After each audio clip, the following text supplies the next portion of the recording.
So, welcome back to LightWave Guru, and today I can show a little scene that was funny to develop the last day and to have a little bit fun as a scientist, you know.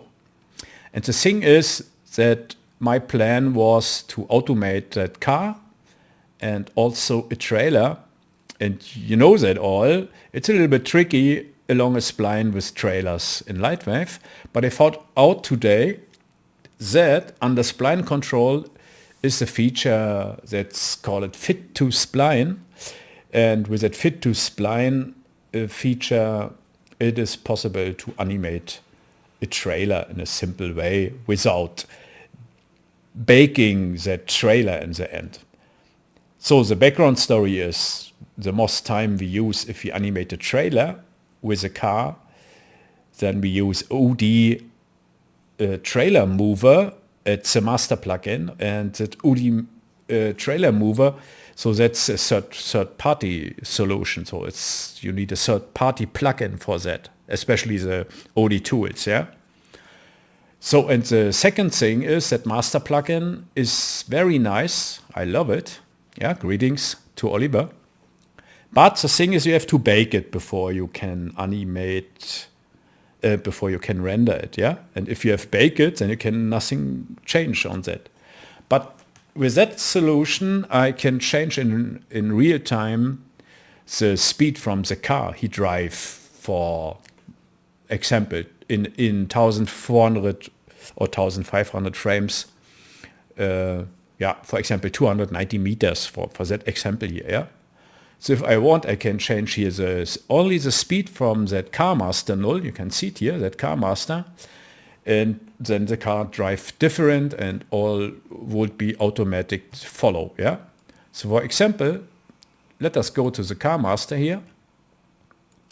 I click on that and I change now here in the graph editor the position from the here, and in that example is here 290 meters or what.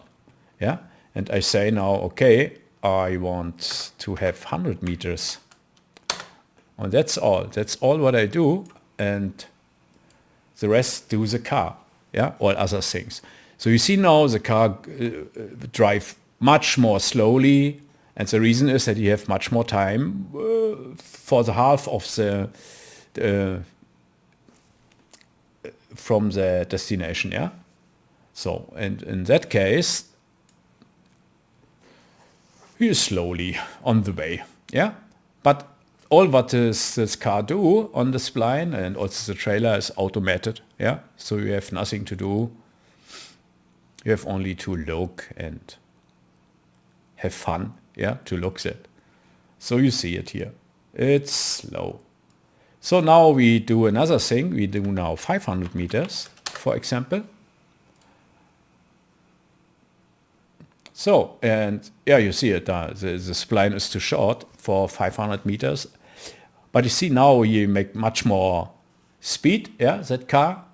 And that's what I would show today. So now the trailer will follow and the car will follow the spline and so on and so on. And that's funny to see that you can automate all that things in LightWave, yeah. So that you in the end have only one parameter to animate. That's funny, really. So now we have the old destination here, 290 meters. And the reason is that's the way the spline is here in the scene, yeah. So some other tricks. Here in front, you also see Z0, that's the car steering controller, and that car steering controller look ahead the future for the car and will then give his rotation information to the steering wheel, yeah, and that steering wheel look at that controller. And that means if you later, if you want, put a character in the car with a typical genoma rig with mixed IK, FK, yeah, with forward kinematic or with inverse kinematic.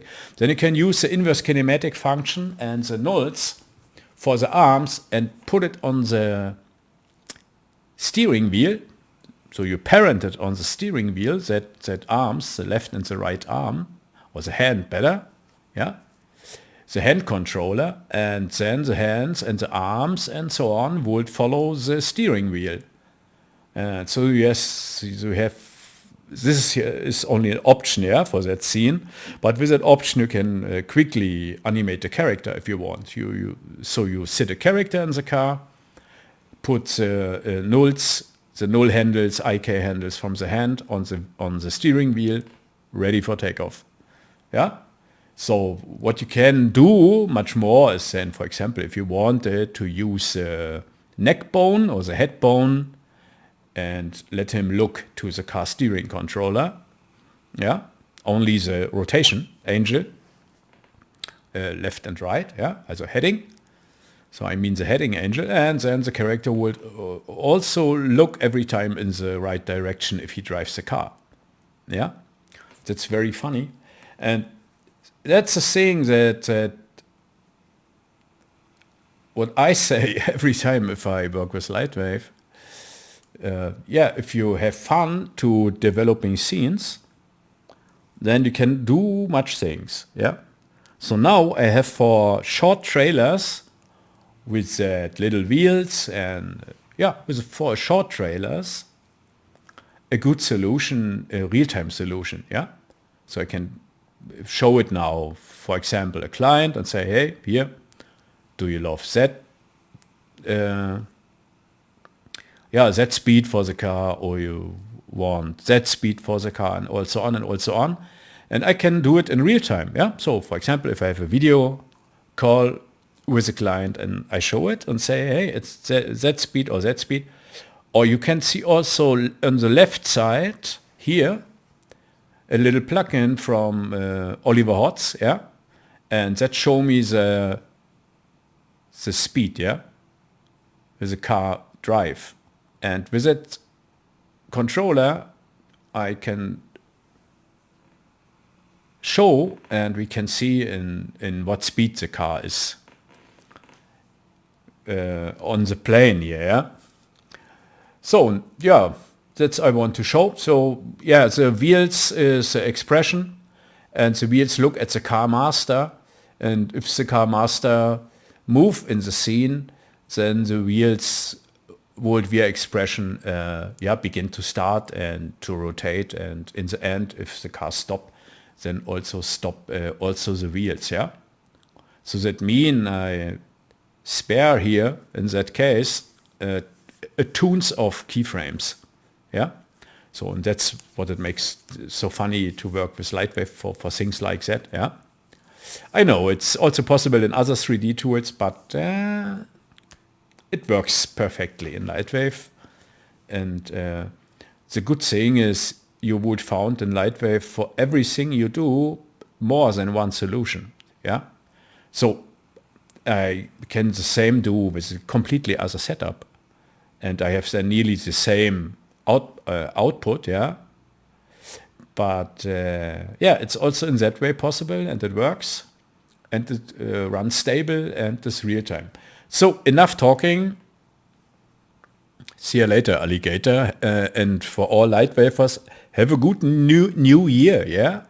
So let us rock also in 2023. Later.